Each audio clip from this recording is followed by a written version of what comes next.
ಮೂಡಾ ಕೇಸ್ನಲ್ಲಿ ಲೋಕಾಯುಕ್ತಕ್ಕೆ ಇಡಿ ಪತ್ರ ವಿಚಾರಕ್ಕೆ ಸಂಬಂಧಪಟ್ಟಂತೆ ಇಡಿ ವಿರುದ್ಧ ಮುಖ್ಯಮಂತ್ರಿ ಸಿದ್ದರಾಮಯ್ಯ ಕಿಡಿಕಾರಿದ್ದಾರೆ. ಅಂದ್ರೆ ಈಗ ಲೋಕಾಯುಕ್ತಕ್ಕೆ ಇಡಿ ಅಧಿಕಾರಿಗಳೇನು ಪತ್ರ ಬರೆದಿದ್ದಾರಲ್ವಾ, ಆ ವಿಚಾರ ಈಗ ರಾಜಕೀಯ ವಾಕ್ಸಮರಕ್ಕೂ ಕೂಡ ಕಾರಣ ಆಗ್ತಾ ಇದೆ.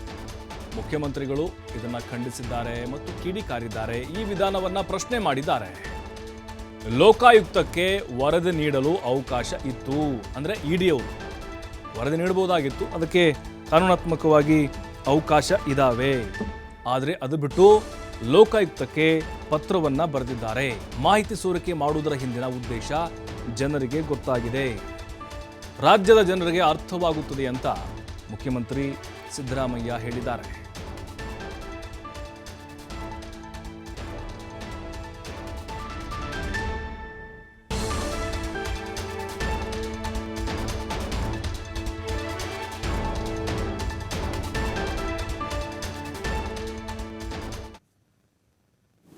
ಅವರಿಗೆ ಫಸ್ಟ್ ಆಫ್ ಆಲ್ ತನಿಖೆ ಮಾಡಲಿಕ್ಕೆ ಅಧಿಕಾರನೇ ಇಲ್ಲ. ಅಧಿಕಾರ ಮಾಡ್ತಾ ಇದ್ದಾರೆ. ಯಾಕಂತಂದರೆ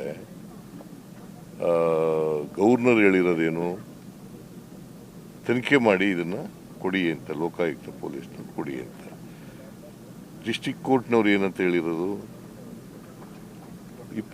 ಡಿಸೆಂಬರ್ 24 ಒಳಗಡೆ ತನಿಖೆ ಮಾಡಿ ರಿಪೋರ್ಟ್ ಕೊಡಿ ಅಂತ ಹೇಳಿರೋದು. ಅವರು ತನಿಖೆ ಮಾಡ್ತಾ ಇದ್ದಾರೆ. ಇವರು ಯಾಕೆ ಲೆಟರ್ ಬರೀತಾರೆ? What is their intention? It is deliberate ಅಲ್ಲ, ಅಲ್ವೇನ್ರಿ? ಡೆಲಿಬರೇಟ್ ಅಲ್ಲ. ದಿಸ್ ಈಸ್ ರಾಜಕೀಯ ದುರುದ್ದೇಶದಿಂದ ಮಾಡ್ತಾ ಇರ್ತಕ್ಕಂಥದ್ದು. ರಾಜಕೀಯವಾಗಿ ಅವರು ಈ ಕೇಸನ್ನು ಮಾಡ್ತಾ ಇದ್ದಾರೆ. ಇದರಲ್ಲಿ ಯಾವುದೇ ಸತ್ಯಾಂಶ ಇಲ್ಲ, ಗೊತ್ತಾಯ್ತಾ?